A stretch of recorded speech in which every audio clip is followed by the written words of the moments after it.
He has over 50,000 volunteers, people enthusiastic about his campaign. He brings out people, registers all kinds of new people, brings out non-traditional voters. Now, if you were a Democratic leader in a party which is now in the doldrums, you would be jumping for joy. Oh my God, this is just the guy we want. I want to see this all over the country. But the 5 major New York State Democratic leaders have yet to endorse him. That is, to me, absurd. Yesterday, Senator Bernie Sanders called out New York Democrats for refusing to endorse Zohran Mamdani. And that's not all he had to say. Here's more. How do you be a Democratic leader and not also what the Democratic candidate for mayor who ran an extraordinary campaign? That's pretty crazy stuff. Do you believe they're scared to endorse him? I think that money speaks. And Mamdani has made it clear. I don't know if you saw the paper today. You have the billionaire class in New York City at a meeting. They just met today, sitting around saying, all right, we are prepared to do is spend as much money as we can in order to defeat Mamdani. So what you have is an oligarch group in New York. But you know what they're worried about? They're not just worried about Mamdani. If Mamdani wins in New York, the idea will go all across the country that in fact you can take on the oligarchs and you can beat them. That at the end of the day, grassroots organizing, ordinary people, working class people standing up and fighting back are more powerful than the oligarchs and all of their money. That is what the oligarchs are afraid of. That's what the Republicans are afraid of. That is what I fear the Democratic leadership is afraid of. Now, meanwhile, Mamdani is continuing to campaign on his platform of affordability. And according to a recent Times Siena poll, that message is resonating with New Yorkers. The numbers are pretty fascinating, especially when it comes to the biggest issues of the race. But first, let's start with an overview of the mayoral race. According to this poll, if the mayoral election was held today, Mamdani would crush the race with a little less than half the votes. Andrew Cuomo would come in second with a little less than a quarter, and Republican Curtis Sliwa would come in third. Mayor Eric Adams would finish fourth. But with just under 2 months until election day, time will tell if Sliwa and Adams will remain in the race. Last week, it was reported that the Trump administration was offering a job in the administration to Eric Adams. Some reports stated that he could be the next ambassador to Saudi Arabia. Others stated he would get a position in the US Department of Housing and Urban Development. But last Friday, Eric Adams announced that he had no plans of dropping out of the race. That's good news for Mamdani because without Adams and Sliwa in the race, that would lead to an extremely tight contest with 48% supporting Mamdani and 44% supporting Cuomo. Meanwhile, New York City's wealthiest residents are still panicking about Mamdani. On Monday, Jeff Blau, who the New York Times describes as arguably Manhattan's biggest developer, sent out the following email blast. Sorry for the late notice, but there is no more time for delay, discussion, or dithering. We must act decisively to ensure that the next mayor of New York is Andrew Cuomo, the only viable candidate with the experience, support, and gravitas to defeat Zohran Mamdani as Governor Andrew Cuomo. We cannot afford hesitation. Every one of us must get involved immediately. The time to act is now. If we fail to mobilize, the financial capital of the world risks being handed over to a socialist this November. We cannot and will not let that happen. The message was co-signed by 2 billionaires, Lori M. Tisch and Greg Himowitz, among others. At least some of the wealthy individuals in that email met with Andrew Cuomo yesterday, as Sanders mentioned. Now, New York City voters are liking what Mamdani is selling. Let's break that down, starting with the issue of affordability. Overall, voters said they trusted Mamdani over Cuomo 49% to 23% when it comes to handling the city's daunting affordability challenge.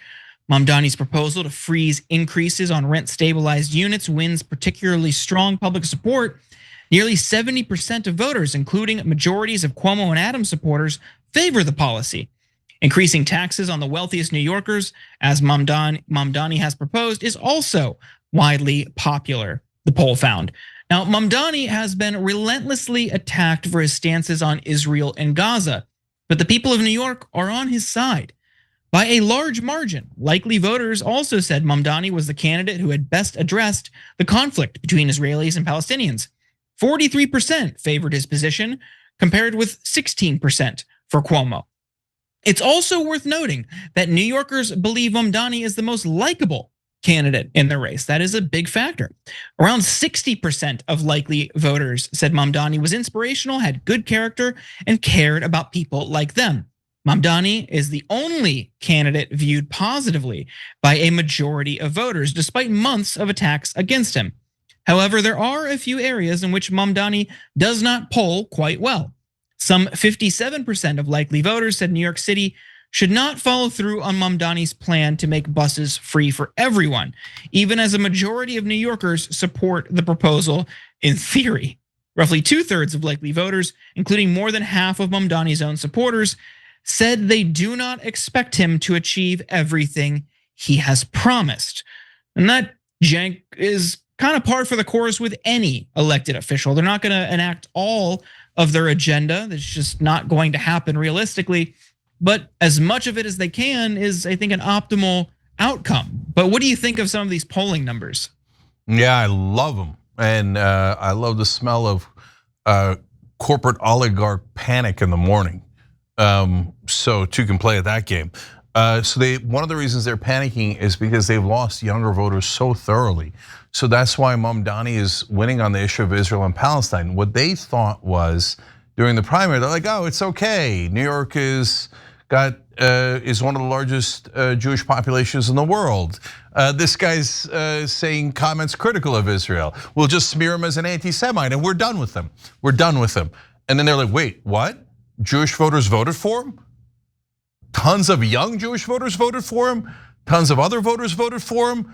Wait, his position on Israel and not wanting a genocide actually helped him and didn't hurt him? Like, but I don't get it. We already smeared him as an anti-Semite. Only anti-Semites would be against the genocide. Well, it didn't work, so that's why they're in a panic. They're like, okay, let's spend more money, more smears. And so there's two different factors here. There's the oligarchs that Bernie's talking about, and primary among them are the real estate guys. Why are the real estate guys more animated by this? Well, for a number of reasons. Number one, he's talking about real estate and how housing is not affordable. Well, the real estate guys love that it's not affordable because that means the prices are sky high and they're the ones getting the money. So they couldn't be happier about that situation. So there's no housing, that means they sold all their houses, and the prices are super high. That means they sold all their properties at really high rates or are renting them at really high rates. So this guy coming in trying to fix affordability on housing is an anathema to them. He would be their mortal enemy in politics.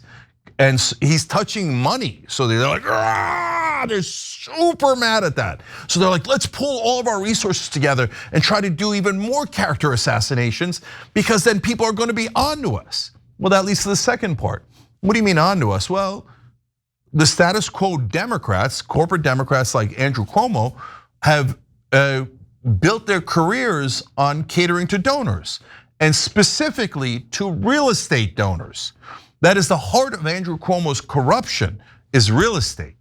So those donors are like, Cuomo, we need Cuomo because we're positive he'll do nothing about housing. He'll let us rob everyone blind. He'll be our good, loyal servant. He's been our good little doggy for decades now.